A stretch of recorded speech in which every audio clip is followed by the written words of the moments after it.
국정감사 및 조사에 관한 법률에 따라서 인천광역시에 대한 국정감사를 실시할 것을 선언합니다. 선서 본회의는 국회가 헌법 제66조, 국회법 제127조, 국정감사 및 조사에 관한 법률 제10조의 규정에 의하여 인천광역시 소관 업무에 대한 2025년도 국정감사를 실시함에 있어 기관장으로서 성실하게 감사를 받을 것이며, 또한 증인으로서 증언을 함에 있어서는 국회에서의 증언감정 등에 관한 법률 제8조의 규정에 의하여 양심에 따라 수긍과 보탬이 없이 사실 그대로 말하고, 만일 진술이나 서면 답변을 거짓이 있으면 위증의 벌을 받기로 맹세합니다. 2015년 10월 20일 인천광역시장 존경하는 신정훈 위원장님, 그리고 행정안전위원회 위원님, 우선 오늘 국정감사를 위해 우리 인천시를 방문해 주셔서 300만 인천 시민과 함께 진심으로 감사와 환영의 마음을 전합니다. 아울러 평소 인천시정에 각별한 관심으로 아낌없이 지원해 주신 위원님들께 이 자리를 빌려 감사드리는 말씀을 드립니다. 이번 국정감사를 통해 인천시정을 되돌아보고 더 나은 발전 방향을 모색할 수 있도록 저와 인천시 전 직원은 이번 책임감과 사명감을 가지고 성실히 임하겠습니다. 존경하는 위원장님과 위원님 여러분, 대한민국은 인구 5천만 명 이상 국가 중 1인당 국민 총소득 세계 6위를 기록했으며, 조선, 철강, 반도체 등의 산업 분야에서는 세계 1위 경쟁력을 갖추고 있을 만큼 전 세계에 유례가 없는 성장 발전을 이룩했습니다. 하지만 대한민국의 출생률은 세계 최하위이며 자살률과 노인 빈곤율은 OECD 국가 중 1위입니다. 특히 지난해 자살로 인한 사망자 수가 전년 대비 6.4% 증가해 13년 만에 최다를 기록했다는 통계 결과는 다소 충격적입니다. 현 대한민국이 갖고 있는 경제사회적 여건, 국력, 그리고 잠재력에 비해 국민들이 느끼는 어려움은 매우 큰 것이 현실이나, 이러한 상황 속에서도 시민이 행복한 시정을 펼치는 것이 지방정부의 역할입니다. 저는 민선 8기 시장에 취임한 이후 오직 인천, 오직 시민, 오직 미래를 생각하며 인천이 시민이 행복한 세계 초유의 도시 인천으로 성장하도록 온 힘을 다해 시정에 매진하고 있습니다. 우선 인천시 주민등록 인구는 2024년 300만 명을 넘어섰고 대도시 중 독보적으로 인구가 증가하는 유일한 도시가 되었습니다. 또한 인천시 지역 내 총생산은 2023년 기준 117조 원으로 백조 시대에 안착했고, 명실공히 대한민국 제2의 경제도시로 자리매김했습니다. 특히 실질 경제 성장률 2년 연속 전국 1위를 기록한 것은 인천이 대한민국의 성장을 이끄는 도심을 잘 보여주고 있습니다. 인천은 제2의 경제도시일 뿐만 아니라 제1의 행복도시로 나아가고 있습니다. 2024년에 이어 2025년에도 인천에서 태어난 출생아 수는 전국 최고 증가세를 나타내고 있습니다. 눈부신 성과를 보여준 인천형 출생정책은 전국적인 호평을 받고 있고, 중앙정부와 타시도의 롤모델로 자리 잡았습니다. 시민의 오랜 수건 사업도 하나씩 풀어나갔습니다.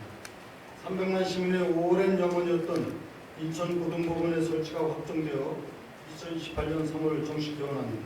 극심한 교통 혼잡과 도심 단절을 야기했던 경인고속도로 지하화 사업이 마침내 본계되어 올랐으며, 수도권 광역급행철도 GTX-B 착공과 GTX-D2 노선 확정 등 인천을 중심으로 한 4동8달 광역교통망이 빠르게 구축되고 있습니다. 부평 캠프마켓의 시민 개방 공간 확대, 인천대로 일반화, 지하화 사업 추진으로 원도심의 기능을 되살리는데도 힘을 쏟았습니다. 지방정부 주도의 항만 재개발 사업인 인천항 내항189도 재개발 착공을 앞두고 있고, 동인천역 일원을 도시개발구역으로 지정하는 등 제너포 르네상스 프로젝트 역시 속도를 내고 있습니다. 세계 최대 바이오 약품 생산 도시 인천이 바이오 국가 첨단 전략산업 특화단지로 선정되었으며, 동부에서 남동 영종을 잇는 메가 클러스터를 조성하고 있습니다. 3년 연속 정부 지원금을 6조 이상 확보하여 시민 삶의 질 향상과 미래 준비를 위한 정책적, 재정적 기반도 꾸준히 다졌습니다. 그러므로 탑텐시티 인천을 위한 시책들을 성공적으로 추진하기 위해서는 인천시 혼자만의 힘으로는 부족합니다. 여기 계신 위원님들의 지원과 관심이 필요합니다. 오늘 국정감사에서 말씀해 주신 내용들은 성실히 검토의 시정에 반영하고 인천의 경쟁력과 잠재력을 잘 활용해서 대한민국의 미래를 발전적으로 선도할 수 있도록 최선의 노력을 다하겠다는 말씀을 드립니다. 그 인천 상륙작전은 대한민국의 자유를 지켜내는 작전 아닙니까? 그러나 그 과정에서 지켜내지 못한 생명들 또한 있다는 것을 저희가 잊어서는 안 될 것 같습니다. 2010년 진실 화해를 위한 과거사 정리위원회에서 인천 상륙작전 전에 덕적도, 영흥도 등지에서 최소 99명의 민간인이 희생당한 사실을 공식 인정을 했습니다. 또 월미도 폭격으로 주민 100여 명이 희생이 되고요. 제가 문제를 제기하고 싶은 것은 이 행사 관련된 3년간 예산이 총 60억 원이 소요가 됐거든요. 예를 들어서 KBS 교향악단 6억 4천만 원, 창작 뮤지컬 3억 원, 문화공연에 수억 원을 아낌없이 쓰여졌는데 이 월미도 희생자 추모에는 매년 헌화 꽃값으로 800만 원이 전부입니다. 기념관 있고 기억이 없는 행사라는 비판을 받을 수가 있는 거거든요. 그 시장님께서 프랑스 노르망디 상륙작전 기념 행사를 벤치마킹 하기 위해서 해외 다녀오셨잖아요. 저는 잘하신 결정이라는 생각이 듭니다. 현장에 가보신 거 좀 어떠셨어요? 네, 프랑스 노르망디 상륙작전하고 인천 상륙작전은 세계 전사에 비해서 빛나는 성과입니다. 지금 한명도 의원님께서 인천 상륙작전이 오늘의 자유대한민국을 지키는 역사로 평가해 주신 데 대해서 감사드리고 그런 차원에서 프랑스 노르망디 상륙작전을 현장 가서 보고 이것을 매우 세계적인 기념비적인 역사로 행사를 하고 있는 것도 잘 확인을 했습니다. 그런 이제 공통점이 있는데 제가 드리고 싶은 말씀이 뭐냐면 잘하셨다는 거 가서 보시는 거. 근데 내용을 저 세세히 들여다보면 그 노르망디에서는요 군사 퍼레이드보다는 그 민간인 희생 추모와 평화 교육에 일관되게 그 교육에 아주 중점 사업으로 애쓰고 있다는 그 노력을 볼 수가 있는 거거든요. 그래서 그 노르망디 전쟁 기념관 그 관장은 올해 인천 그 포럼에 참석했잖아요. 그렇습니다. 그때 한 말을 좀 새겼으면 하는 바람입니다. 그 민간인 희생에 대한 기억과 추모는 새로운 삶과 자유의 시작, 민주주의 시작을 기념하는 것이라고 했습니다. 그러니까 좀 기념식 행사도 좋지만 그 월미도 원주민을 포함한 민간인 희생자를 위한 시민 기억관을 설립한다든지 아니면 평화 교육 프로그램들도 함께 좀 같이 밸런스를 맞춰서 진행을 한다면 더 내용을 채울 수 있을 거라는 생각이 들고 그 노르망디 그 기념관 사업은 좀 이런 평화 교육에 집중되어 있는 걸 제가 자료를 통해서 좀 다 확인할 수 있었거든요. 그래서 좀 사업의 밸런스를 맞춰주시라. 그리고 평화 교육 그리고 시민 기억관 좀 이런 것들 한번 검토를 해주시기 바랍니다. 그 현장에는 부정선거 척결, 구호가 난무하고 윤석열 불법 구속 탄원서에 참여를 독려하는 걸 지금 동영상을 보시면 볼 수가 있을 것입니다. 그 이것이 시민 인천 상륙작전 기념 행사의 본래의 취지와 저는 부합하지 않는다고 생각합니다. 부합되지 않죠, 시장님.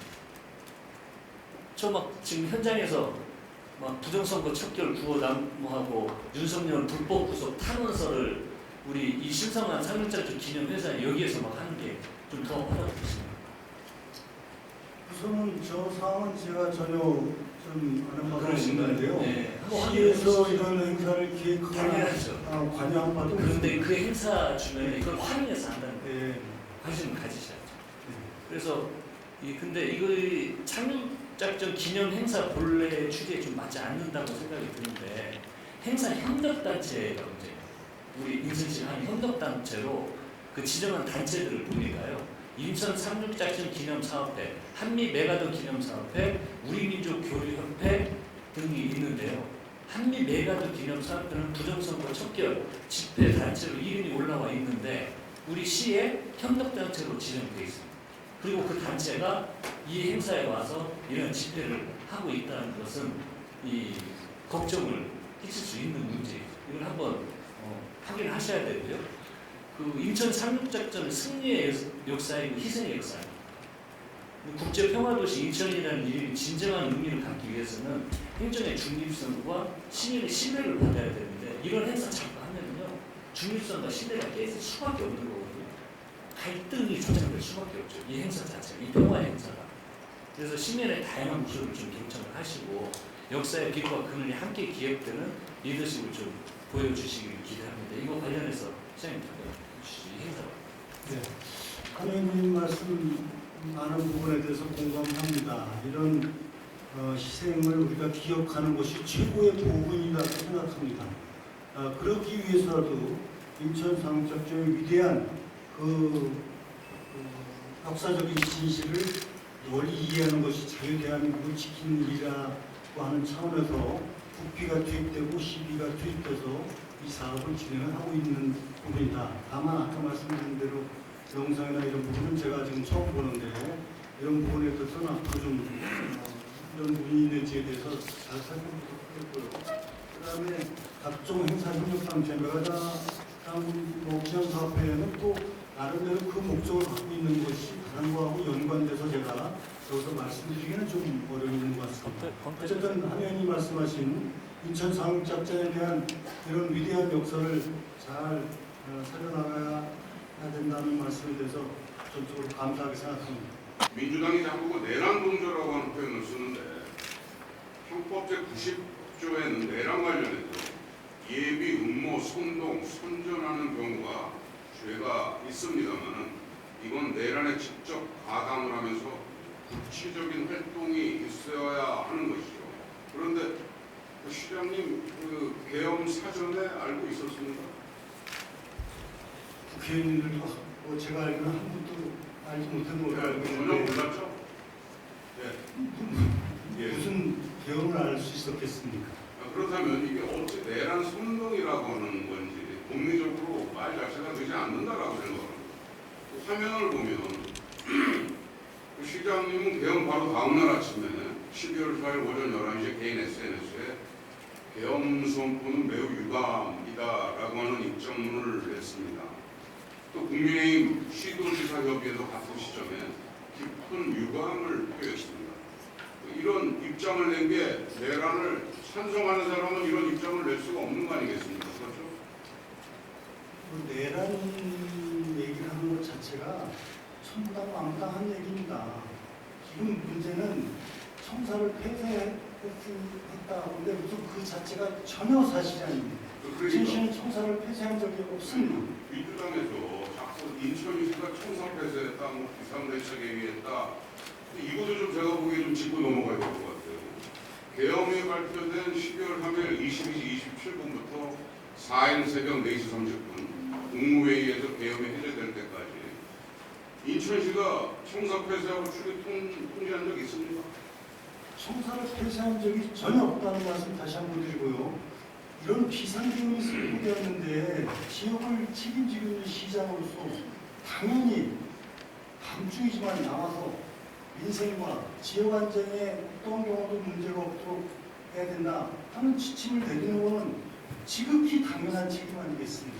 본 의원이 파악을 한 것도 그 시간에 공무원들, 그다음에 출입증 가진 기자들 다 정상적으로 출입하고 있었죠. 아무 청사 폐쇄가 없었습니다. 기자들도 다 들어오고 증인들도 다 제가 예, 예. 다수 확보를 한 상황이에요. 그리고 그 회의라고 하는 것도 계엄이 선포된 지 20분 뒤 12월 3일 오후 11시 20분부터 정무부 시장, 시민안전본부장, 기획조정실장, 그다음에 행정국장 등 그런 인천시의 주요 책임자들을 불러 모아서 지역 주민들의 안전에 문제가 없도록 하고 어떤 상황에도 시정에 문제가 없도록 어떤 문제도 생기지 않도록 관리하자. 그래서 이거는 시장으로서 당연히 하셨어야 돼요. 당연히 해야 될 일이죠. 이런 문제를 가지고 이게 민주당식 문법인 어떤 아니면 말고 식으로 무차별적인 정치 공세하고 또 마치 그 계엄에 관련되어 있는 것처럼 선동하는 건 그저 터무니없는 허위사실이다. 민주당이 현행 헌법상 존재하지도 않는 내란 동조를 앞세워서 국민의힘 단체장들을 정치적으로 비판하고 공격하는 것은 진짜 이거는 이 정치권에서는 있어서는 안 될 일이다. 확실한 사실은 시장으로서 해야 될 당연한 직무를 수행했고 또 성사를 폐쇄한 사실이 전혀 없다. 인천발 KTX 사업이 원래 2021년에 개통 예정이었다가 좀 늦어져가지고 2026년으로 목표를 바꿨는데 늦어진 이유가 뭡니까? 인천발 KTX는 제가 11년 전에 민선유기 시장 출마했을 때 1억 공약으로 내세웠던 상황입니다. 그래서 그야말로 엄청난 속도로 이것이 추진이 되어서 2021년 개통 목표를 국토교통부 장관이 발표를 했던 상황입니다. 그런데 민선 7기에 들어서 저희 이제 후임이자 전임이죠. 시장이 인수위원회에서 이걸 연기 발표를 합니다. 이래서 혼란을 겪었던 게 있고 다시 민선 8기가 돼서 이걸 속도 있게 추진을 하면서 원래 올해 개통 목표였는데 저의 여러 가지 사정에서 내년도 개통 목표로 돼 있습니다. 거단에서 오경정입니다. 행안위에서 유일한 인천 지역 국회의원인데요. 오늘 이 자리는 오경정이 묻고 유정복이 답하는 시간이라고 생각하지 않습니다. 국민이 묻고 인천 시민이 묻고 인천시 집행부가 답하는 시간입니다. 개인 유정복에 대한 이야기를 하는 것이 아니라 인천시장 유정복에 대한 질의를 하도록 하겠습니다. 지난 10월 10일 날 수도권 대체밀 입지 공모 응모가 마감이 됐죠. 민간이 두고 응모한 건 당연히 잘 아실 텐데 이 점에 대해서 짚어야 될 점이 2025년에 수도권 매립지가 사용이 종료가 되느냐 안 되냐 이 문제입니다. 인천시장께서는 수도권 매립지 종료를 위해서 어떤 계획을 세우고 계십니까? 네, 수도권 매립지 문제를 해결하기 위해서 민선 6기 때부터 특단의 노력을 하고 문제를 풀어왔고 그래서 현재는 25년에 종료됩니까? 대체 매립지를 선정을 해야만이 이 문제가 풀립니다. 네, 그래서 현재 진행형으로 있습니다. 진행형이라는 말씀은 매립지 종료된다는 2025년에 종료된다는 말씀 못 하시네요. 다음 슬라이드. 시장께서 당선인 시절의 발언을 제가 가져왔습니다. 마지막 박스 보시면 반드시 임기 안에 사용을 종료시키겠다. 이제 임기 얼마 안 남으셨는데요. 종료되는 겁니까? 안 되는 겁니까? 다시 여쭙겠습니다. 종료됩니까? 제가 사실상 여러 가지 표현이 있는데 기본적으로 공식적으로는 임기 중에 매립지 문제를 매듭짓겠다, 해결하겠다 이렇게 얘기를 했는데 여기 사용 휴가 종료가 종료로 얘기가 되는데 사실상 대체 매립지가 이제 결정이 되면은 문제가 해결되는 겁니다. 네. 분명히 말씀을 드립니다. 충분히 답변 드린 것 같습니다. 결국 2025년에 종료 안 된다는 말씀을 좀 애둘러서 말씀하신 것 같네요. 이게 문제가 되는 게 수도권 매립지 사자 합의입니다. 인천, 경기, 서울, 환경부장 사자 합의 내용인데 한번 보시죠. 여기 보면은 2026년에 이 방금 말씀하신 대로 매립지 종료가 안 되면은 아무런 대가 없이 서울하고 경기도의 쓰레기를 계속 받아줘야 됩니다. 이러한 상황의 근본 원인은 2015년에 우리 유정복 시장께서 당시 시장으로서 같이 서명한 사자 합의에 있습니다. 여기에 보면은 대체 매립지가 확보되지 않으면 현 잔여 부지를 최대 15%까지 추가 사용할 수 있다. 이런 독소조항이 들어가 있단 말이죠. 심각한 문제는 독소조항을 받아들이는 대가로 받았던 여러 가지 핵심 선결 조건들 10년이 넘도록 이행되지 않는 것들이 있습니다. 넘겨보시죠. 예를 들어서 수도권 매립지 관리공사 관할권 이관 이거 안 되고 있죠. 테마파크 조성 사업 이거 역시 아직 뜬구름 잡기 이야기밖에 안 나오고 있죠. 이 사자 합의는 잔여 부지 사용하다라는 인천시의 이런 지켜야 할 의무만 남는 독소조항만 남은 그런 사자 합의가 돼버린 거 아닙니까? 인천시장께서는 이런 낡은 합의, 잘못된 합의, 2015년엔 맞았을지 모르겠지만 2025년 전혀 맞지 않은 이런 합의, 인천 시민을 힘들게 만든 이런 합의에 대해서 어떻게 생각하십니까? 지금 오 의원님께서 이 사항에 대해서 극히 부분적인 말씀을 갖고 전체를 지금 이해를 못하고 계십니다. 제가 말씀드리겠습니다. 제가 왜 전체적인 이해를 못합니까? 제 말씀을 좀 들어보세요. 시장님이야말로 이해를 못하고 계신 거죠. 그렇게 표현하지 마세요. 그러니까 제 말씀을 들어보시고 답변해보세요. 수도권 매립지 문제는 제가 아닌 민주당 시정부 시장 어느 누구도 여기에 진전된 해결책을 내놓지 못했었습니다. 그래서 민선 6기 시절에 사자 협의체를 구성을 해서 지금 소위 말하는 합의 사항을 제 발표한 겁니다. 질문이 그래서 사자 합의가 2025년에 유효하냐? 이게 지금도 적합하냐를 여쭙지 않습니까? 물어본 거에 대답해 보세요. 2025년에 이 사자 합의가 적합합니까? 사자 합의 내용이 네. 뭔지 아시죠? 네, 시장님께서 혹시 알고 있어요? 대치매립지를 만들어야 종료가 되는 거 아닙니까? 그러니까요. 그래서 자, 그다음에 2025년에 적합하냐고요. 대체 메리지가 아니고 안 만들어졌네요. 이 대치매립지가 소송은 문제가 해결되는 거지 그 실제 조성에 따른 시간의 문제는 존재하죠. 그거는 분명히 제가 대치매립지를 매듭 짓겠다 이런 것이 일관된 어조고 부분적으로 언론이나 보도에서 종료한 문제를 표현하는 네, 충분히 나눠진 것 같습니다. 결론적으로 2026년 임기 될 때까지 종료하겠다라는 약속 못 지키시는 거고요. 2025년에 역시 대체 메리지가 완성되지 않았고 그렇기 때문에 종료가 안 된다는 말씀을 계속 되돌려 하신 것이고 그 원인 사자 합의를 이끈 본인 당사자로서 본인이 뭔가 진전시킨 것처럼 말씀하시지만 결국 독소 조항을 넣은 당사자라는 걸 이야기합니다. 그래서 우리는 앞으로 나아가야 되기 때문에 앞서 많은 노력들 이해하고 존중합니다. 하지만 2025년에 맞는 목소리를 다시 내주시길 부탁드립니다. 네, 제가 사자 합의사항은 정말 대단한 일이었습니다. 독소 조항이 들어가서 메리트 종료를 못하는데 무슨 대단한 제 사항입니까? 말씀을 들어보세요. 그러니까 사자 합의는 전에 그 어느 누구도 해보지도 못한 사자 협의체를 구성해서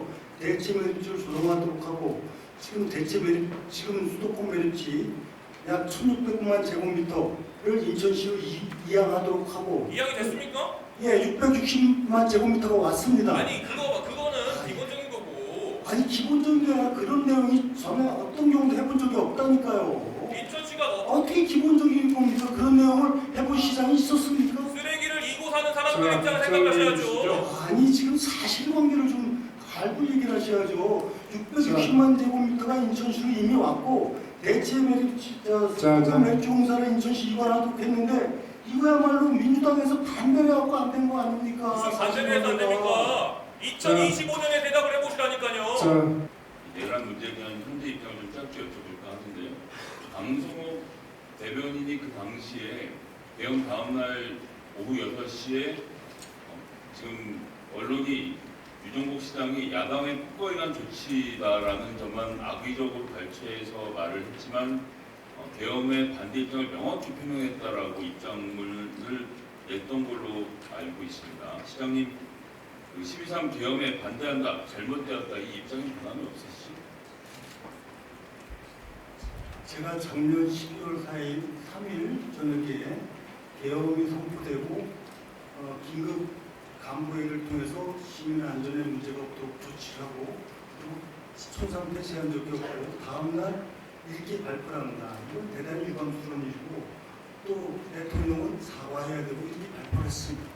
그 입장에 변함이 네. 없으신 것도 이해해요. 제가 입장을 바뀌어본 적이 한 번도 없다. 예, 그럼요.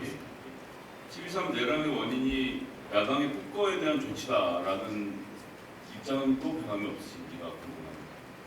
그 당시에 모든 정치권의 책임인데 사실 소위 말하면 그 당시 계엄의 명분이라는 게 의회에서 그 당시 야당이죠. 야당이 그야말로 무차별적인 법 폭주라든가 국무위원 등 탄핵이라든가 이런 많은 조치가 일어난 부분에 대해서 비판적인 시각을 갖고 있었던 것이 사실이고 그럼에도 불구하고 계엄은 무슨 잘못했다고 입장을 일관되게 얘기를 했습니다. 올해 보니까 그 유 시장님이 국민들이 탄핵으로 심판했던 박근혜 윤석열 대통령실에서 근무했던 정호성 전 시민사회 비서관을 전력기획수석으로 임명을 하고 또 내란방조 위증 허위공문서 작성 등으로 기소된 한덕수 전 총리의 정무협력 비서관 출신인 이충현을 정무수석에 임명하셨는데 이렇게 탄핵 정권 핵심에서 2번씩이나 일했던 사람이나 또 내란 방지자의 혐의의 최측근을 인천시 주요 정무직에 임명한 것에 대한 시민들 비판에 대해서 어떤 입장이십니까? 저는 인사를 함에 있어서 누가 시정에 참여하는 것이 인천시 발전과 시민 행복과 미래를 위한 그런 적합한 인재냐 하는 기준만 갖고 판단합니다. 네, 다음 질문 좀 드려보겠습니다. 시장님 2025년 4월 9일에 대선 출마를 하실 당시에 인천시 공무원 10명이 수행을 한 사실이 알려지면서 공무원을 동원한 불법 선거운동 의혹이 제기가 됐습니다. 잘 아시는 것처럼 그렇게 해서 4월 10일에 인천시 선거관리위원회가 조사에 착수했는데 일부 공무원들은 복귀를 했는데 강성옥, 지석규, 김용대, 황태원 등은 남아서 선거운동을 강행해서 결국 10명이 고발된 것으로 알고 있고요. 9월 9일에 인천경찰청 반부패 수사대가 비서실, 정무수석실, 홍보수석실, 홍보기획관실, 영상편집실, 기록물 관리실을 압수수색하고 시장님을 공선법 및 직권남용 혐의로 기소를 했습니다. 여기 어떻게 된 일인지 모르겠지만 일반인들도 포함이 돼서 지금 피의자 수사를 하는 중인 것 같은데 인천 시민들께 이 선거법 위반, 직권남용으로 기소된 점에 대해서는 좀 사과를 하셔야 되는 게 아닌가요? 우선 지금 기소를 말씀하셨는데 기소를 아직 한 바가 없다는 걸 말씀드리고요. 수사가 진행 중인 상황이기 때문에 지금 제가 여기서 말씀드릴 사항이 아니라는 걸 이해해 주시기 바랍니다. 시청까지 들어오는 건 굉장히 이례적인 일이거든요. 보통 경찰도 확실한 걸 가지고 있기 때문에 법원에서 영장을 내줬을 것이라고 보고요. 일반적으로 그냥 공무원들이 심정적으로 지지하거나 수행했다는 이유만으로 경찰이 자치단체를 건들 것 같지는 않습니다. 그래서 예전에 이런 경우도 보면 공무원들이 선거 캠프 조직 자체를 논의를 하거나 직접 선거용 자료를 생산하거나 하는 문제가 될 것 같은데요. 시장님 이번 압수수색에 이 됐던 이 시청 컴퓨터에서 선거 캠프 조직도 홍보물 초안이나 홍보물 제작을 위한 기초 자료 등이 나왔다 이런 보고를 혹시 가지셨나요? 거듭 말씀드립니다만 수사 진행 상황에서 제가 말씀드리는 것은 적절치 않습니다. 네, 글로벌 도시 정국 시장님 이런 문제에 대해서 혹시 시장님께 보고를 드리신 적이 있나요? 예, 전혀 그런 사실이 없고 수사진 자기라고 말씀드립니다. 네, 전혀 그런 사실이 없다라고 말씀을 하시는 거죠. 그러니까 보고하신 적이 없다라고 제가 이해하면 되겠죠? 예, 수사진 자기라고 말씀드립니다. 아니요. 그건 얘기가 많이 다르죠. 그러니까 전혀 없다라고 하시는 것은 전혀 없는 거고 수사 중인 사항이라서 말하기 곤란하다는 것은 입장을 피하시는 거니까 둘 중 하나를 정해서 말씀해 주세요. 이번 시점에서 압수수색된 컴퓨터에서 선거 캠프 조직거나 홍보물 초안 같은 것들이나 홍보물 제작을 위한 기초 자료들이 있었는지 그런 것들을 압수수색 당했는지를 시장님께 보고 드렸냐고 여쭤봤더니 그런 적이 없다고 하셨잖아요. 예, 그렇습니다. 예, 그런 적이 없는 거죠? 예. 그러니까 수사 중이지만 그것이 없다는 것을 확인해 주신 거니까 그렇게 된 것 같고요. 예, 수사기관이 엄정하게 수사를 할 거라고 좀 저희가 결과가 나오는 대로 지켜보도록 하겠습니다. 우리 청장님, 그때 우리 시장님이 비상경 때 회의를 주재하셨잖아요. 그때 계셨어요? 그 회의는 참여하지 않았습니다. 예, 참석하셨습니까? 네, 들어가세요. 네, 우리 시장님, 아까 수도권들이 때문에 논란이 좀 있었는데요. 이 수도권 메리트 대체지를 찾는 그 공모 결과가 4차 만에 드디어 이번 달 10일 민간 공시 공모를 했죠. 이것은 인천 시민의 오랜 수건 사업 해결을 위한 걸음을 한 발짝 뗐다고 생각을 하는데 저는 개인적으로 큰 의미를 갖고 있다고 생각합니다. 어떠십니까? 네, 그동안에 3차 이런 공모에는 공모자가 없었는데 이번에 정말 극단의 노력을 많이 기울였고 공모 요건도 완화시키고 그래서 두곳이 공모를 했습니다.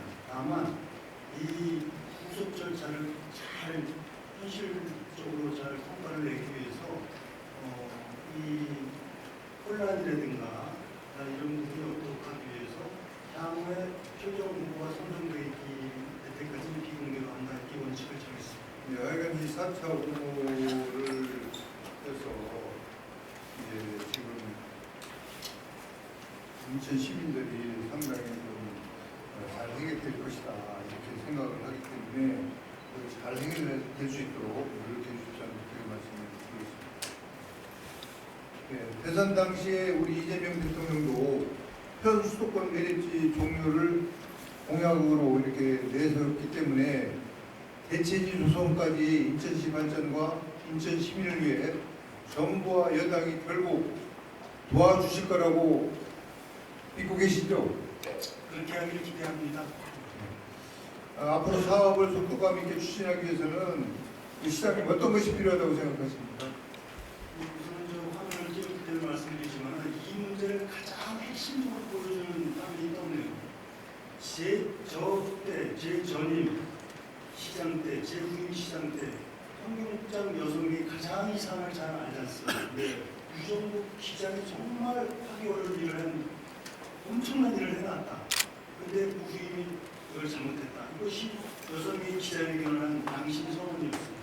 이것이 가장 핵심적인 진실을 얘기하고 있는 겁니다. 그리고 지금 박 대통령님 말씀하신 이 부분이 앞으로 해결되기 위해서는 2000시간 주도해서 4대 조사 잘 풀어가겠습니다만 정부에서도 좀 적극성을 갖고 문제를 해결하는데 역할을 해주시길 지금 간절히 기대하고 있습니다. 네, 물론 이게 정부에서도 적극적인 협력이 있어야 된다고 보고 있습니다. 근데 다행스럽게도 지금 이제 전 시장님이 민주당일 때, 또 우리 당일 때 했던 전 환경국장님들이 같이 이게 잘 됐다고 하는 거 아니겠습니까? 그래서 또 시장님께서 인천시를 위해서 꼭 하셔야 하는 또 하나가 이 메리츠 활용이거든요. 메리츠 활용. 특히 제2 메리츠장의 정부가 태양광 발전 설치하려고 하자 이달 초 수도권 메리츠 범시민 운동본부라고 있죠. 네. 정부 계획을 백지화하라고 이렇게 요구를 했습니다. 우리 시장님께서 이를 어떻게 활용해야 한다고 보시는지, 그리고 이를 위해 계획하신 게 있다면 이 자리를 빌어서 말씀해 주시기 바랍니다. 네, 저는 향후에 이 수도권 메리츠 1600만 제곱미터는 지금 엄청난 면적이면서 미래의 자원입니다. 이것은 향후 시절에다 공물단지로 만들겠다는 것이 저희 확고한 의지입니다. 이미 660만 제곱미터가 인천수 왔습니다. 물론 아직 토지가 아니고 매립 면허권입니다. 정확하게는. 나머지도 결국은 인천수 다 오도록 협약이 돼 있습니다. 그러면 이것을 인천시에서 시민들을 위하고 지역을 위하고 국가를 위한 아주 중요한 시설로 만들어 갈 것이라는 말씀을 드리고, 저기 화면에 나온 태양광 발전 이 문제는 시가 하고 협의한 바가 전혀 없다는 말씀을 드립니다. 대통령께서도 총선 당시의 공약을 수도권 메리츠 대규모 태양광 발전 설치, 대양 테크노밸리 RD100 산업단지 조성한다고 이렇게 공약을 하시죠. 아마 이 대통령께서도 인천 쪽에 상당한 관심을 갖고 계시라고 저는 믿습니다. 왜냐하면 지역구가 이쪽이었기 때문에. 그렇죠?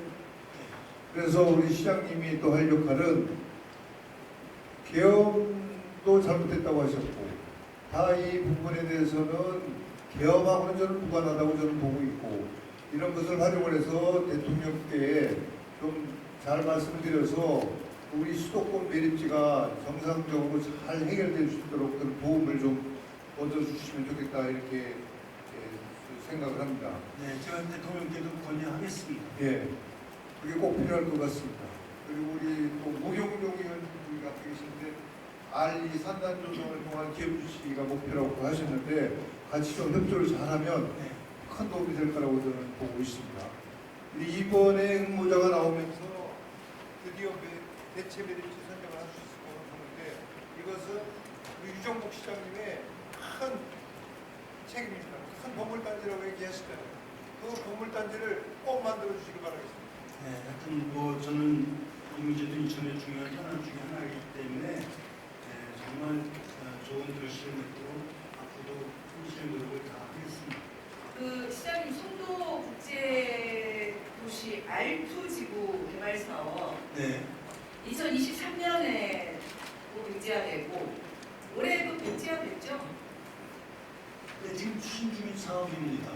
지금 일단 기본 사업을 백지화된 거잖아요. 다시 공모 사업으로 전환을 한 거죠. 이 사업, 공모 사업은 백지화됐고, 네, 그래서 앞으로 이제 공모 사업으로 하겠다고 인천시 수다유치기획위원회에서 그렇게 공고한 걸로 알고 네. 있는데요. 어쨌든 이게 인천 시민들의 기대가 크고, 인천 자유경제지역에서 또 새로운 하나의 K 콘텐츠를 만드는 네. 사업인데, 이게 장기 편류화로 넘어가면서 여러 문제가 있는 것 같습니다. 왜 이렇게 되는 겁니까? 당초에 이제 사업 제안이 있어서 충분히 검토를 해왔고, 그런 과정에 또 다른 사업 제안도 있고 그러다 보니까 보다 더 객관적이고 또 공정하게 하기 위해서 공모 방식으로 해서 하는 형태를 좀 이거 추진을 하고 왜 있습니다. 이렇게 자꾸 엎어지는지에 대해서 네? 이거 이렇게 계속 엎어지는 거에 대해서 시장님께서 잘 모르시는 거 같아요. 네. 여기 PPT 한번 보여주세요. 지금 보면 2023년도에도 사업 백지화가 됐는데 크게 이제 세 가지입니다. 일단 특정한 기업에 대한 특혜 의혹이 있었죠. 그리고 두 번째는 불투명한 행정 절차가 지적이 됐고요. 그리고 사업 내용이 변질돼서 이게 원래 K-팝 콘텐츠 시티를 만들기로 했는데 오피스텔 시티를 만드는 거 아닌가라는 비판을 받았습니다. 그래서 2023년 8월 23일 날 백지화가 됐어요. 근데 올해 2025년도에도 이게 동일한 내용이 지금 반복되고 있습니다. 인지하고 계시는 거죠? 그러니까 지금 이런 사업을 추진해서 조선관실 내 지역이 조선관실 내에 지금 되기를 바라는 되겠습니까? 주민들의 영망이 있는데 네. 이 부분에 대해서 조금 의혹을 제기한다고 그런 문제가 있기 때문에 의혹을 얘기하는 게 아니고 투자기획위원회에서 2023년도에도 인천경제청의 총장이 어쨌든 수사도 받고 했어요. 그럼 제가 사업 총장이 좀 답변을 드리도록 할까요? 사업이 아니요. 이거는 네. 청장 얘기가 아니라 알겠습니다. 예, 시장님이 이 문제에 대해서 정확하게 이해하고 계시고 시장님이 이 문제를 해결하기 위해서 네. 노력하셔야 되는데 네, 알겠습니다. 지금 시장님의 답변으로 보면 이 네. 문제에 대해서 잘 모르시는 건지 잘 모르시는 척을 하는 건지 제가 알 수가 없는데 그 인천에서는 가장 중요한 사업 중에 하나인데 네. 이렇게 답변하시는 것에 대해서 좀 실망감이 큽니다. 아마 네. 인천 시민들도 굉장히 이 답변을 들으신 인천 시민들도 실망이 무지하실 것 같은데요. 어쨌든 올해도 비슷한 내용이 반복됐습니다. 2023년도에 공모를 냈던 엑스플랜, 물론 그때는 엑스플랜이 투자한 KC 컨텐츠였는데 같은 기업이 지금 다시 공모를 냈고요. 이게 수의 대상이 돼가지고 특정 업체에 밀어준 게 아닌가라는 의심을 지금 받고 있고 특히 이 기업이 외국인 직접 투자 비율도 못 맞췄어요. 이렇게 되면 기본적으로 서류에서 탈락하게 되는데 심의 과정에 올라갔습니다. 이거는 누가 봐도 특혜고 이게 잘못하면 비리로 연결되는 거 아닙니까? 그리고 이 엑스플랜이 제기한 기부 체납의 내용을 봐도 저는 좀 기가 막힙니다. 현금 4천억 원을 기부한다는 건데 이게 단서를 붙였어요. 부동산 분양 수익이 발생한 경우에 하겠다는 겁니다. 그러면 부동산 분양 수익을 하기 위해서 인천시가 대행을 열심히 해야 된다는 그런 얘기가 될 수도 있고요. 그리고 공공문화시설은 아예 기부 체납 조건에 들어가 있지 않습니다. 그래서 이런저런 이유 때문에 9월 23일 날 백지화가 됐어요. 이게 2년에 걸쳐서 이렇게 백지화되는 사업을 인천시장께서 제대로 인지하고 못하시고 있었다는 것은 문제 아닙니까? 이거 인천 시민들에게 진정으로 사과를 하셔야 되는 문제 아닙니까? 제가 말씀드리겠습니다. 이런 사업을 짧게 하는 말씀해 주세요. 투자기획위원회에서 이런 부분을 판단하는데 시장은 투자기획위원회가 예. 인천가 이게 인천경제자유청도 인천광역시청 직속 기관이고요. 투자기획위원회도 어쨌든 투자기획위원회 시장이 무슨 얘기를 하는 것 자체가 그건 투자기획위원회가 부당하지 않지 않습니까? 제대로 심의할 수 있도록 하는 역할도 시장의 역할이십니다. 그래서 지금 시민단체에서 이 부분에 대해서 진상규명을 촉구해서 시위도 하지 않았습니까? 아시죠? 수사위원회 자체 진상조사를 검토하고 계십니까? 제가 지금 박 의원님 말씀하신 대로 시장으로서 검토하고 있지 지역에 일어나는 않으시죠? 모든 사업이 정말 제대로 하도록 하는 지시를 하죠. 그리고 아마 그러면 제대로 투자기획위원회 검토를 일을 하셔야죠. 시장이 이렇게 저렇게 얘기하는 건 그건 맞지 않지 않습니까? 이게 지금 2023년에 비슷한 일로 엎어졌고 올해도 비슷한 이유로 엎어졌는데 시장이 이거 뭐 검토를 내가 어떻게 합니까? 이렇게 말씀하시면 시장을 어떻게 운영하시는 거예요?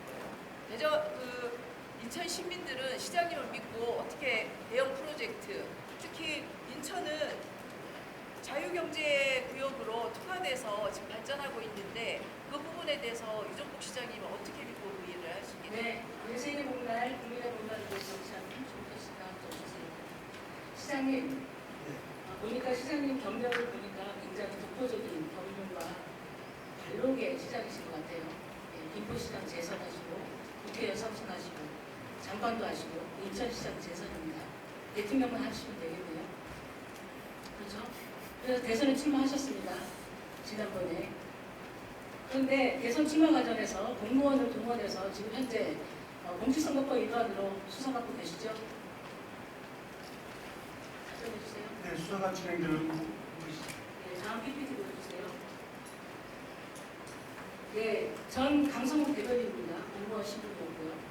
출마 선언할 때 사회를 받고 그리고 캠프 내에서 중요한 역할을 하는 걸로 알고 있습니다. 그런데 이제 그 출마 기자회견 하고 나서 기자들이 물었어요. 공무원 신분으로 할 수 있느냐 했더니 사직서를 제출했다고 그랬어요. 그런데 9일날 제출하지 않았어요. 확인했더니 10일날 제출했습니다. 그리고 수리되지 않았습니다. 수리되지 않았습니다. 공무원 신분이었어요. 그러니까 경선이 탈락될 때까지 공무원들이 현 시장의 대선 출마를 위해서 도왔던 겁니다. 이 부분에 대해서 공직선거법 명백한 위반 아닙니까? 말씀해 주세요. 네, 다시 한번 말씀드리지만 수사가 진행되는 상황에서 제가 이 자리에서 말씀드릴 사항은 없습니다. 입장을 얘기해 주세요. 시장님 입장. 네. 공직선거법 위반인지 아닌지 입장을 말씀해 주세요. 거듭 말씀드리지 않습니까? 국정감사 및 조사에 관한 법률에는 재판처 수사 중인 사항에 대해서 이건 감사의 대상이 아니라고 이미 법에도 나와 있습니다. 참고하시기 바랍니다. 다음 PPT 보여주세요. 자료를 안 보여주시니까 페이스북 그거로 질문 드릴게요. 당내 경선 과정이 공직선거법상의 선거운동 위반에 해당하지 않는다는 대법원의 판례가 명확히 있다. 맞습니까? 이런 판례 있어요, 시장님? 관록만큼 거짓말도 참 관록적으로 하시는 것 같습니다. 이런 판례 있어요? 당내 경선이 공직선거법상의 선거운동 위반에 해당하지 않는다는 대법원 판례 어디 있습니까? 말씀해주세요.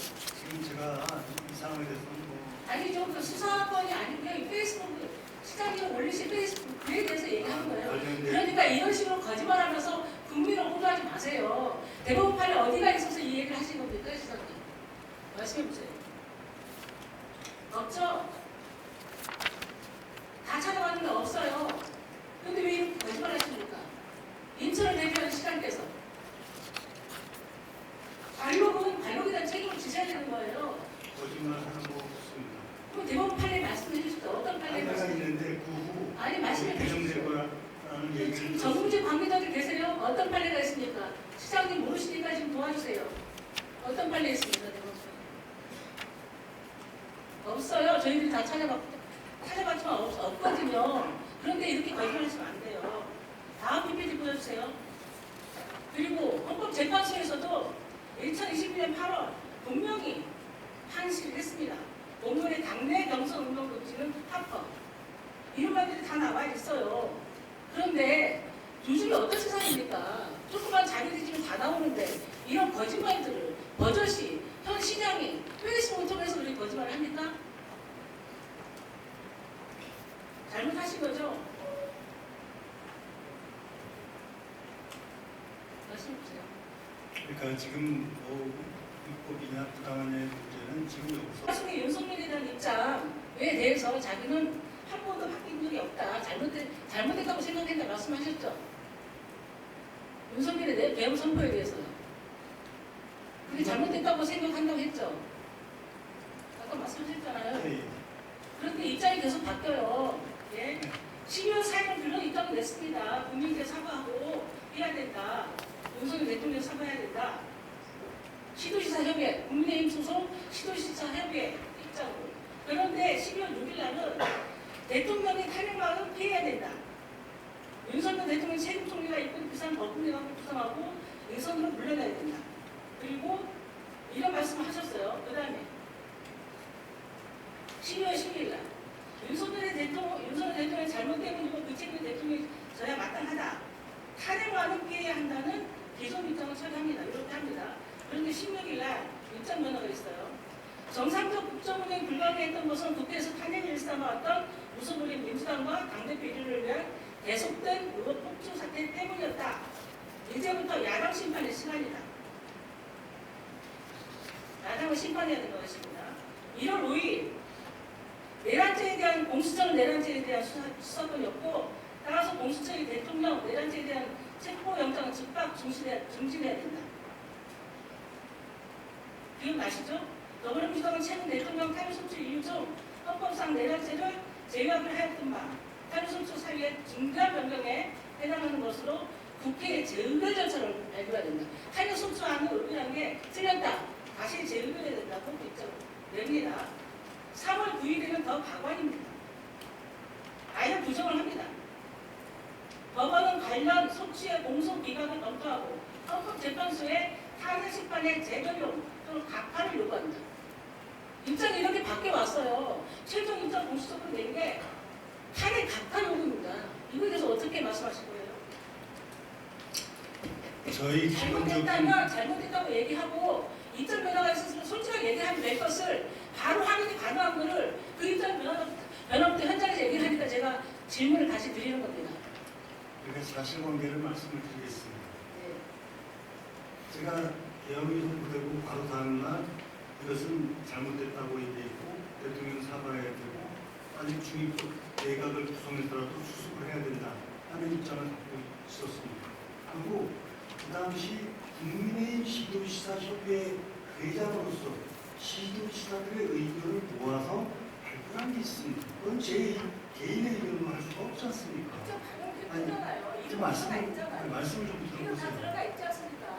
그러니까 제가 회장으로서 전체 시도지사들 의견을 갖고 발표했는데 일관된 입장은 뭐냐면요. 그 당시에도 분명히 이 잘못됐음에도 불구하고 이 극심한 국정 혼란과 또 이에 따른 여러 가지 대선 등등의 상황을 고려할 때 탄핵만은 피하고 싶다는 지도자의 의견을 갖고 정리했던 겁니다. 그러나 어떻게 됐습니까? 국회에서 탄핵 의결이 됐지 않습니까? 그 현실은 인정하지 않을 수 없는 거죠. 그냥 3월 9일 날 탄핵 심판 아니, 각하는 이런 입장이 됐잖아요. 제 일관된 입장을 말씀드리는 거예요. 그리고 그 다음에 국민의힘 시도지사협의회에서 한 거는 제가 그 당시는 이제 대한민국 시도지사협의회장이 됐고 국민의힘 시도지사회장은 다른 분이 합니다. 지금. 몇 명 하셨잖아요. 다. 박수민 의원입니다. 대한민국 하늘길, 바닷길의 출발점 인천에 오게 돼서 대단히 영광스럽습니다. 시장님, 인천과의 KTX가 상당히 중요한 하나인데 이거 왜 자꾸 늦어졌죠? 아까 말씀드렸지만 2014년 제가 인천시장 출마하면서 이거 공약했고 결론적으로 그 당시 정말 초특급으로 빨리 추진되어서 예산도 확보하고 국가 협동한 계획이 다 포함돼서 2년 만에 이것이 가시화가 돼서 2022년 대통령 목표를 장관이 발표했습니다. 네. 발표했는데 네. 제가 민선식 시장이 안 되고 네. 그 당시 시장 당선인이 인수위원회에서 이 연기 발표를 하는 일이 생겨버렸습니다. 전임 시장이 예, 예. 제뭐 전임이기도 하고 후임이라고 네. 보시죠. 네. 이 발표에서 그 다음에 사실상 상당히 딜레이가 되는 상황이 됐고 네. 그 후 제가 다시 민선 발의가 돼서 매우 조속하게 속도를 내고 있는데 내년도 대통령 목표로 지금 추진하고 있습니다. 원래는 국토부에서 2년 동안 계속 올해 대통한다고 목표를 세우고 발표해 왔습니다. 알겠습니다. 교통이 복지입니다. 예. 교통이 국민의 행복이니까 자유로운 교통 환경을 위해서 최선 다해 주십시오. 그 수도권 매립지 문제는 이게 사실 그 매립지 관리 주체가 환경부 아닌가요? 환경부 밑에 공단이죠. 관리 주체를 물론 환경부죠. 환경부라고 하는 SL 공사가 환경부 소속 국가공사입니다. 네. 그런데 이 매립지에 대한 소유권은 과거에 서울시가 71%를 갖고 있고 환경부가 29%를 갖고 있었습니다. 네. 인천은 사실상 행정구역만 있지 아무런 권한을 갖고 있지 못했어도 있습니다. 네. 그것을 제가 인천 6기 때 이 소유권을 인천시로 다 넘겨라 해서 합의를 받습니다.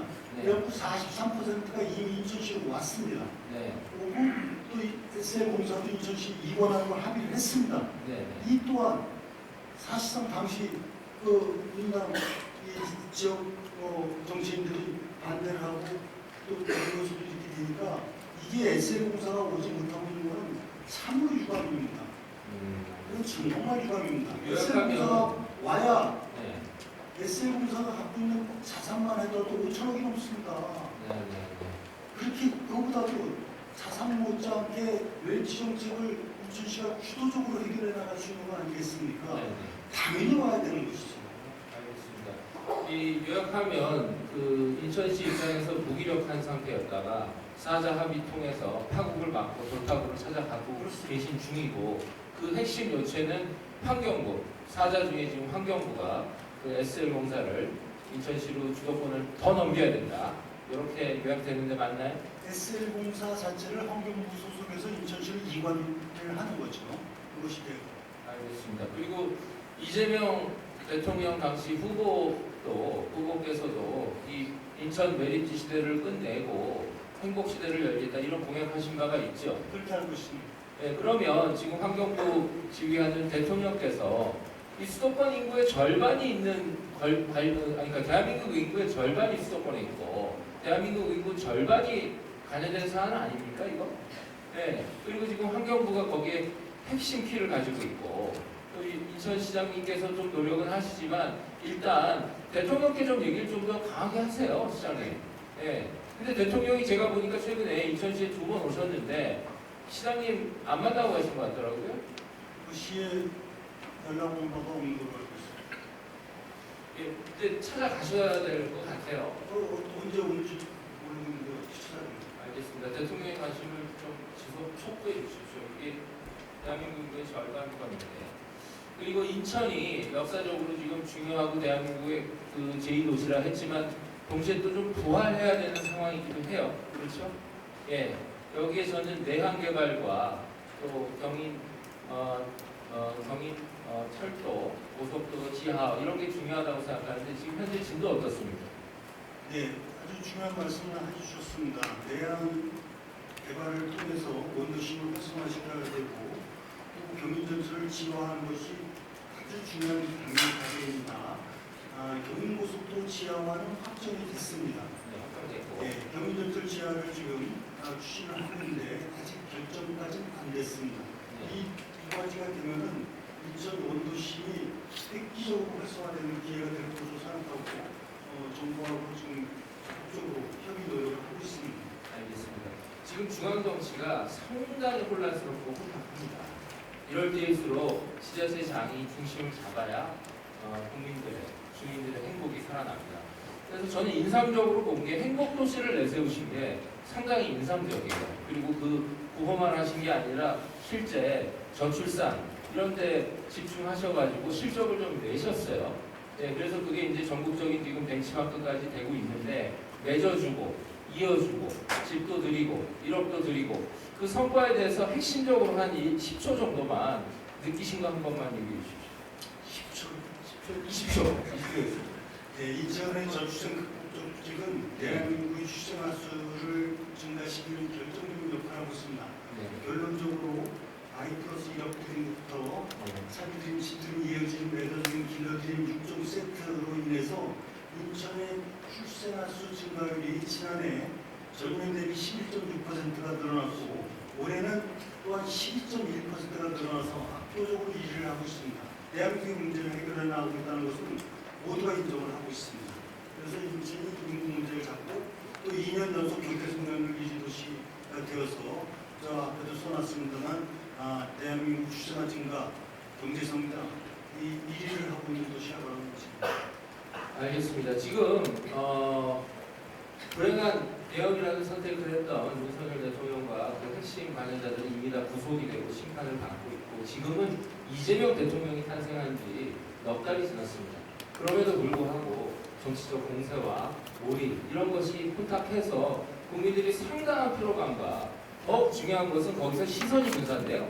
민생을 빼앗깁니다. 시장님, 이럴 때 더 열심히 해주십시오. 알겠습니다. 국민의힘 장동혁 대표가 내란 속에 윤석열을 면회를 했어요.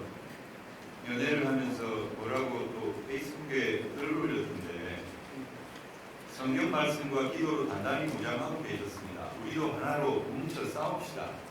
이런 메시지를 냈는데 이거 혹시 보셨어요? 저는 정말 아주 엄청난 일이 벌어졌다 이렇게 생각합니다. 어떻게 제1야당의 대표가 내란 속의 혐의를 받고 있는 윤석열을 면회를 하고 그리고 그것을 자랑스럽게 페이스북에 올리면서 윤석열과 같이 싸우자 이렇게 얘기를 했는데 아까 내란 관련해서 입장을 표명하셨습니다만은 어떻습니까? 예, 당 대표가 한 정치적 행위고 또 아마 본인은 전당대회 과정에서 그런 약속을 했다는 부분을 이해했다고. 그래서 이해가 간다, 정당하다 그런 얘기입니까? 제 말씀 좀 그렇게 표현을 하는데 네. 결국은 이런 문제가 진영과 그런 논리가 아니라 아니, 지지의 논리가 아니라 입장을 국민의 논리에서 적절했냐 부적절했냐 그렇게 묻겠습니다. 저는 여기에 대해서 속 동의하기는 어렵습니다. 네. 그 정도라도 말씀을 해주시니까 네, 알겠습니다. 시장님께서 대선 경선 당시에 공무원을 불법적으로 동원한 것에 대해서 수사 중이라는 이유로 계속 지금 답변을 회피하고 계신데 저는 상당히 좀 폭렬한 태도다 이렇게 봅니다. 지금 우리 원님들께서 질의하신 내용이 사실이잖아요. 그렇죠? 그러니까 그 문제를 아니 그러니까 대표적으로 아까 강성욱 공보수석과 관련된 그 사진도 나오고 아까 PPT 다 보셨습니다만은 그건 팩트잖아요. 그죠? 이미 사퇴하기 전에 공무원 신분으로 선거운동을 했다는 건 팩트잖아요. 그 문제 어떤 단체장이 선거운동을 하면서 공무원을 동원하는 단체장이 어디 있습니까? 저도 단체장을 3번이나 했는데 선거를 치를 때마다 가장 중요한 것은 공무원의 엄전 중립이라는 거 아닙니까? 그건 헌법 위반이에요. 그렇지 않습니까? PPT 띄워보세요. 지금 보세요. 다 지금 헌법을 위반한 거예요, 이게. 그리고 이미 알고 있었어요. 사표를 내고 퇴직 처리를 하려면 의원 면직 처리가 되려면 2주 내지 3주 걸린다는 것을 알고 선거운동을 한 거예요. 어떻게 보세요? 이 문제에 대해서 여러 가지 사실관계 확인이라든가 또 사실관계가 아니라 사실관계가 여기 자료로 증명이 되고 있는데 그 사실관계를 얘기를 합니까?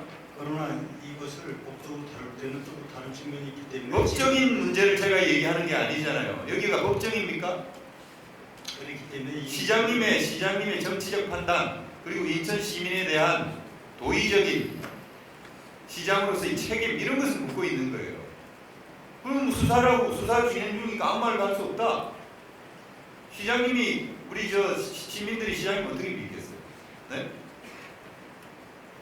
글로벌 전무부시장님 발언대로 좀 나와주세요. 김성회 의원님 질의에 압수수색을 통해서 선거 캠프의 조직도 등 선거 관련 자료가 나왔다라고 하는 것을 물었는데 그런 적 없다 이렇게 답변을 하셨어요. 예, 그러면 압수수색을 받은 적 없다 이런 얘기입니까? 예, 그렇습니다. 압수수색을 받은 적이 없다? 제가 압수수색을 받은 적 없다는 거죠. 인천시가 압수수색을 받았냐 안 받았냐 이렇게 물은 거예요. 예, 저는 그 압수수색 대상이 아니었기 때문에 아니 그런 내용을 몰랐던 그러니까 엉뚱한 지금 답변을 잘 하셔야 돼요 이게. 네? 국정감사장이에요. 예. 네? 그래서 압수수색을 통해서 조직도를 비롯했습니다. 이 조직도는요 우리 유정복 시장님 캠프에 황효진 부시장이 단장으로 돼 있고 단장으로 돼 있는 이 준비 기구 조직도가 나온 거예요. 그거에 대한 사실을 모른다는 거예요. 본인은 모른다 그런 말이죠. 예, 저는 못하죠. 그런 일이 없다라고 다 답변을 했는데 예, 그런 일이 없는 거예요. 나는 모른다예요. 없고 모릅니다. 없고 모른다? 예, 아, 이런 사실이 없다 그런 얘기. 예, 좋습니다. 네, 한번 지켜보죠. 그리고 경찰 수사가 시작된 이후에도 우리 유정국 시장님 변호사 선임과 관련해서도 우리 부시장님께서 개입을 해서 직원들과 회의를 했다 이런 정황이 있는데 이 관련해서도 그런 적이 없습니까? 관련된 수사 중사항이라고 있습니다. 아, 그 관련된 그런 일이 있군요. 그죠? 네.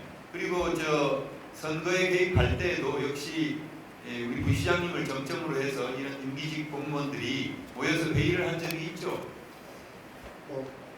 수사 중이라서 맞습니다. 네, 다 있는 거예요. 수사 중이라고 말 못하는 것은 있다는 뜻이니까. 네, 들어가세요. 대한민국의 그 지방자치단체장이 243명이 있지 않습니까? 재선을 위해서 선거를 치르기도 하고 임기가 뭐 3번 하면은 선거에 불출마를 하게 되는데 제가 알기로 선거운동에 공무원을 이렇게 노골적으로 동원하는 사례는 정말 극히 보기 힘든 사례인데 시장님 아직도 유감 표명, 도의적 어떤 입장에서 인천 시민들께 하실 말씀 없으세요? 이해식 의원님도 구청장을 세 번 하시고 저도 단체장을 여러 번 하고 또 국회의원선거에 막상 선거를 치렀습니다. 지금 이 의원님의 말씀하신 취지는 알겠습니다만 지금 서로 진행되는 걸 갖고 잘못 얘기하면 오해의 소지가 있을 수 있기 때문에 이해해 주시기 바랍니다. 아, 정말 똑같은 답변을 하시는데 정말 공정하십니다. 제가 볼 때. 네? 수사는 수사고 정치인으로서 그리고 행정을 책임진 사람으로서의 그런 책임감을 가진 얘기는 또 얘기대로 존재를 하는 건데 정말 실망스럽습니다. 네, 이상입니다. 점심시간이 되었으므로 1차 질문을 여기서 마치겠습니다. 원찬을 위해서 잠시 중지했다가 1시 30분에 재개토록 하겠습니다. 감사 중지를 선포합니다. 멜로스 시청자 여러분 안녕하십니까? 그리고 대한민국을 사랑하시는 대한민국 국민 여러분 안녕하십니까? 오늘 멜로스는 2025년 해관위 국정감사가 열리고 있는 인천시청 2층 대회의실에 나와 있는데요. 여야 의원들과 유정복 인천시장의 치열한 공방 속에 열띤 국정감사가 열리고 있습니다. 그 현장에서 지금까지 멜로스 조승현입니다.